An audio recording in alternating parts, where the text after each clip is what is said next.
everyone. You are listening to your Palm Beach Guide with the Palm Beach Chamber of Commerce. My name is Kiana Rivera. I'm the Vice President of Program Development and Membership at the Chamber. And today, our special guest is Robi Jurney. Thank you for being here today. Delighted. And I'm just going to do a brief overview, a little bit about what we're going to talk about. We're going to talk about your journey, about how you started with Quantum House and then switched over to RHJ to then going into the board of our Palm Beach Chamber of Commerce. And then we're going to talk about the launch of our nonprofit council. So we have a lot to cover, but we're going to just jump right in. And I first want to start though. So I have just a list of titles that you have because I did some research. You're not only the board chair of our Palm Beach Chamber of Commerce, the founder of RHJ Associates, and you're the former CEO and founder of Quantum House. And I'm sure there's more. And you're part of Junior League and a part of all of the other things in the community, which I won't go through the list because it's too much. But you've been around a long time, right? I have. I've lived here my whole life. Whole life. So you are a lifer as well. I'm a lifer. And you've really just seen the change from where you started when you were growing up here to how crazy Palm Beach County is now. It's extraordinary. I used to be able to get anywhere in 15 minutes. Those days are over. Right. All my shortcuts are gone.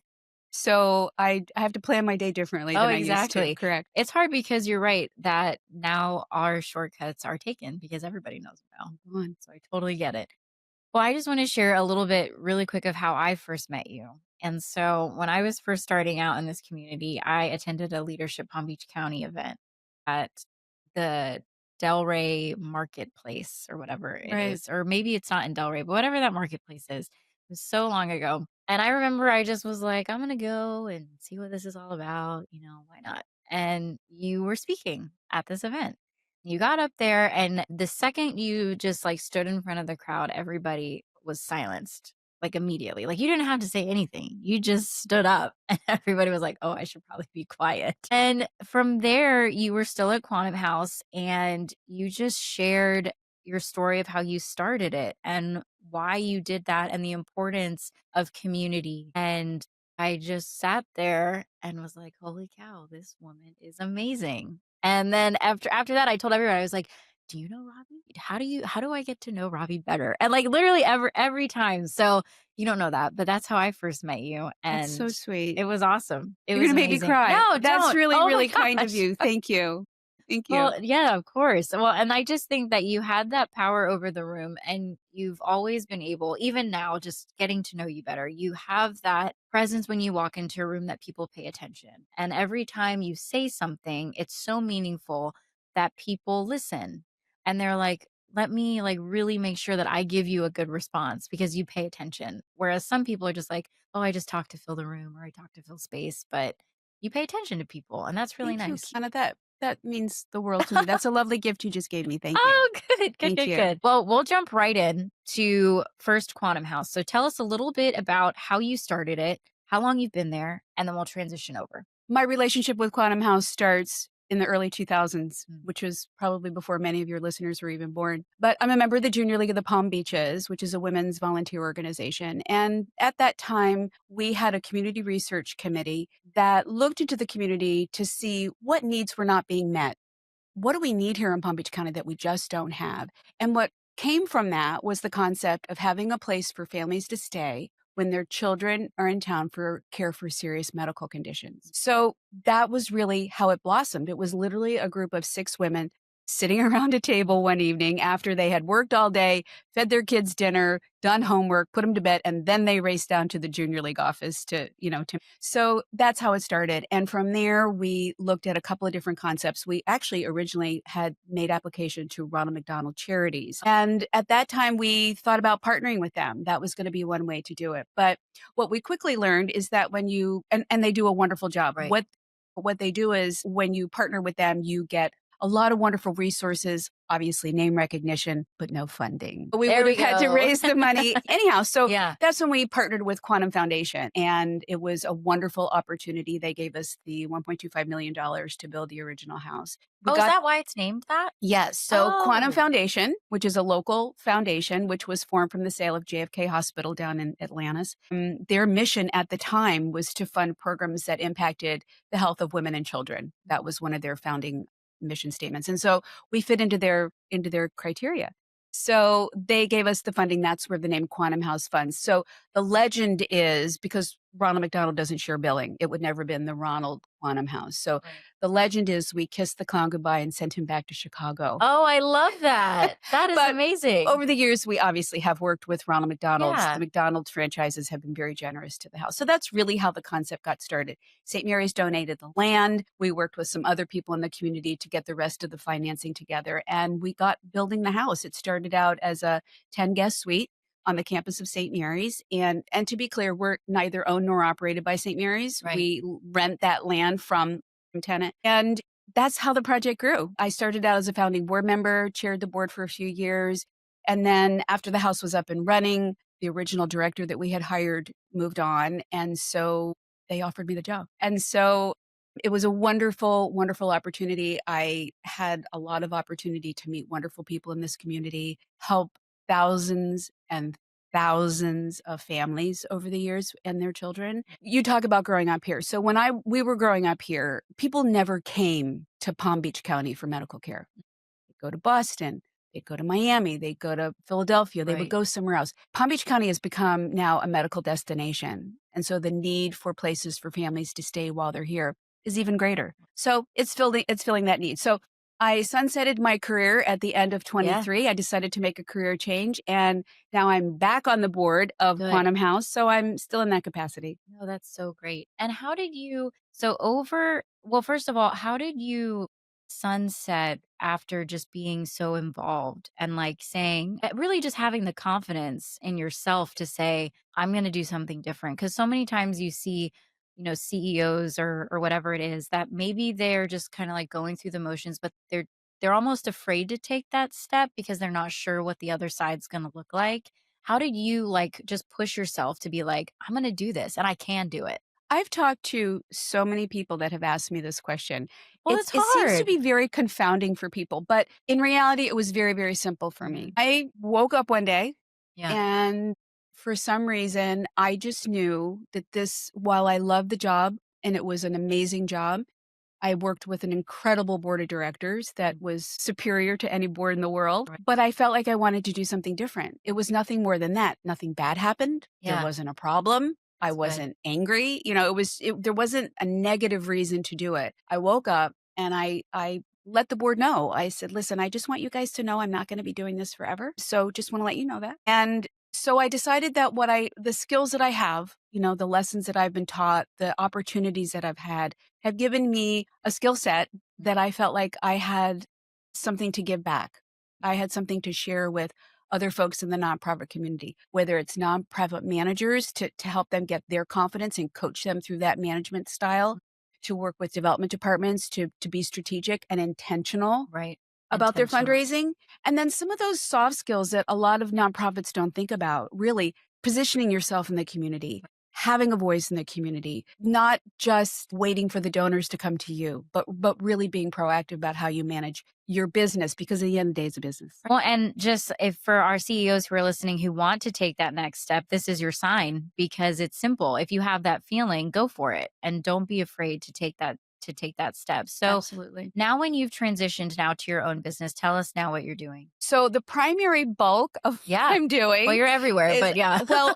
as far as my business, what I'm working with mostly is local nonprofits that are here that are doing a couple of different things. I think what I have found is my sweet spot is really working with boards. At the end of the day, if a nonprofit has a board that's not exactly where they need them to be, Right. that really impacts everything. That impacts your mission, it impacts your programs, it impacts your fundraising, it impacts everything. So having that group of people in the room that's really there to support you and understand what their job is really, really critical. What happens a lot, in my opinion, is often people are asked to be on boards and you're very flattered.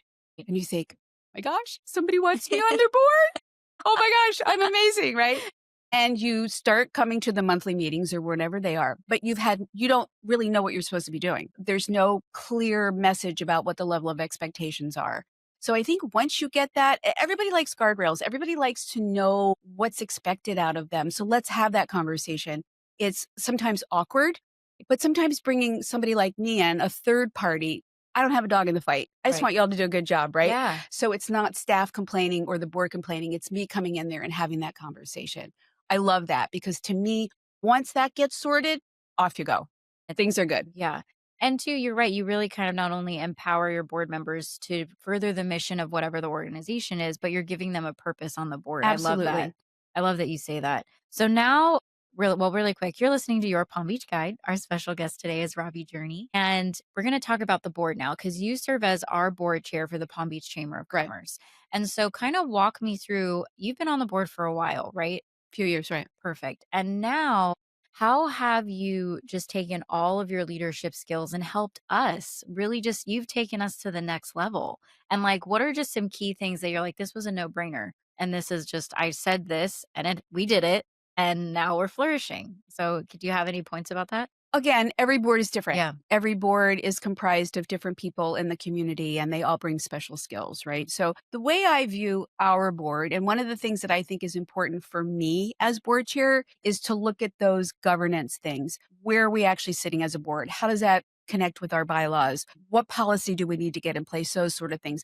We've got the finance part figured out. Right. My Finally, God our bless. immediate past chair, Bill Shepard, Yes. and our treasurer, Darren Hersowitz. Those 2 men are superstars in my book. They have Are. done Herculean work to, to sort of get things sorted with changes in the organization from staffing, from record keeping. Oh, yeah. Everything has Everything. changed, Night right? and day. So now I feel like those things are in place. Now it's time to look at another piece of the chamber that can get even Right. better. Just elevate it to where it needs to be.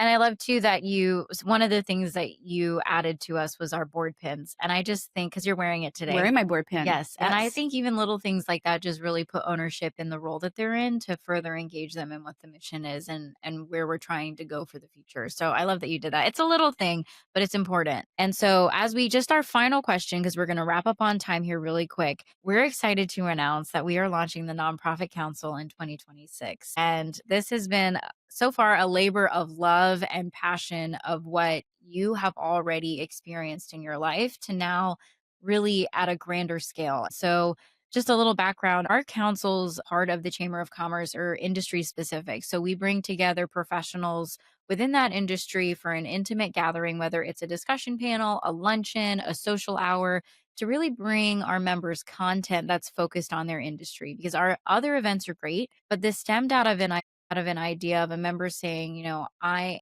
am in real estate, but I'm looking for an interior designer.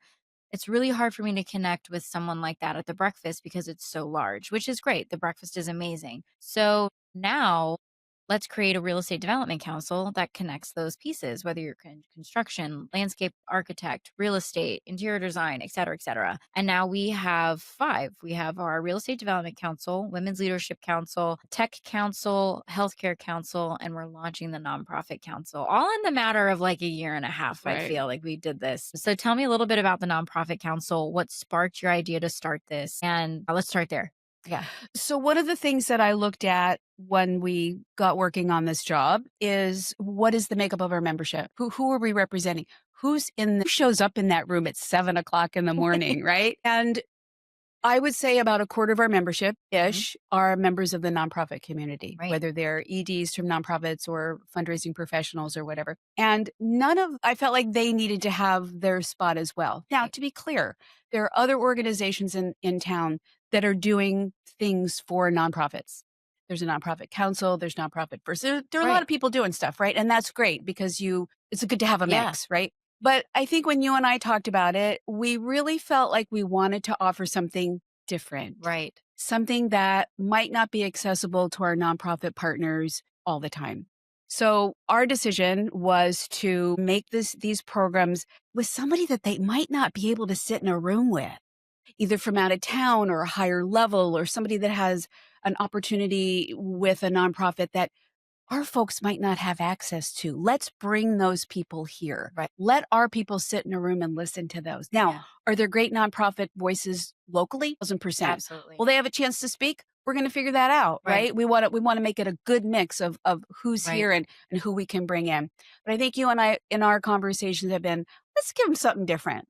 Yeah. let's give them something to show up about and have fun Right. and meet somebody from out of town that might do something a little bit differently. Let's see how we can do this. And I think too, to your point, I feel like that's been the focus of all of our chamber programs Correct. is Yes. offering that different mindset, that different perspective, the different viewpoint. And so we'll just continue that theme into the nonprofit council and remind our listeners how many nonprofits are in Palm Beach County. So, okay, there are two ways to look at it. Yeah. So, if you want to know the number of active nonprofits in Palm Beach County, that number is north of 6,000. Mm. Could be 7,000. But to be clear, it's not all health and human services. It's T-ball teams and ballet studios and church groups. It's a mix of nonprofits, right? But if you do the research on how many registered Palm Beach County nonprofits there are, it's over 15,000. Now, many of those are not active, but if you look at that number, you think, holy cow, Yeah. that's outrageous. But even if you go to that smaller number, let's go to the 6,000 number, right? That's 6,000 organizations out there knocking on doors for Right. volunteers, for supporters, for board members, for donors. That's a lot going on in our town. So, as a nonprofit, you have to be very strategic. You have to position yourself into the community so people see you and recognize you and know what you're doing out there and get those people on board to bang the drum with you. Absolutely. So, as we wrap up really quick, when you look back on your journey from building Quantum House to launching your own business to now leading our chamber board, what do you hope people take away from your story? You know, we had a wonderful women's leadership council yesterday. And my takeaway from that, from one of the speakers, was that one of the things that we don't do as business people is give ourselves the opportunity to learn leadership skills, to be intentional about learning how to do that. And I think over the years, I have been very intentional about that. I've made sure that I've put myself in a room with people that I respected, who were honest, who were true and dependable. And I wanted to be around those people. And I think that that has given me the ability to have enough confidence that I can share what I've learned with other people. I'm not a smarty pants, but I've done stuff, right? And I've made enough mistakes that I'm happy to share them with everybody. But I guess my biggest word of encouragement to everybody, regardless of your age, is to put yourself in a room with people that are really telling an interesting story, that have really done something. It encourages you to do things, Right. right? I love And you want to listen to what they've done. You're like, I can do that, that. right? We can do anything. That's so good. All right, I have quick rapid fire questions. These are fun as we Oh wrap up. boy. So, Okay, rapid fire. what is your go to Starbucks or Dunkin' order? Dunkin', extra large, 3 cream, no sugar. Oh, that was amazing. Yep. Okay, what are you reading right now? So I love true crime. I have a mild obsession with it. So right now I'm reading a book by Greg Hurwitz. He writes the Orphan X series. And I go to the library. Just to be clear, I'm a total dork and I love to go to the library. That's okay. Love it. I need to get a library card. Love it, love it, so love it. I'm about this. And then, final question as we wrap up: do you binge watch? Are you a binge watcher of any shows? Not really. I will tell you though that on my Prime Video subscription, Ooh. I subscribe to BritBox and Acorn, which are all the programs they're all programmed over in the UK. Yeah, they're so good. The They shows sound are so so good. cultured. Like they beat people up, but they sound so cultured Oh and yeah, wonderful. It's it's amazing. amazing. Yeah. So I do prefer UK TV Yeah, over US TV. I like it. And tell people finally, how can they get a hold of you if they need assistance with their business? RHJourney.com. Super simple. And I'm a member of the chamber. You can look on the chamber website. You Mhm. can find me there, right? Yes. So, and come to the breakfast. Yeah, come to the breakfast. Come to the breakfast. Well, thank you, Robbie, for being on My today. pleasure. I love you, sweetheart. Love you too.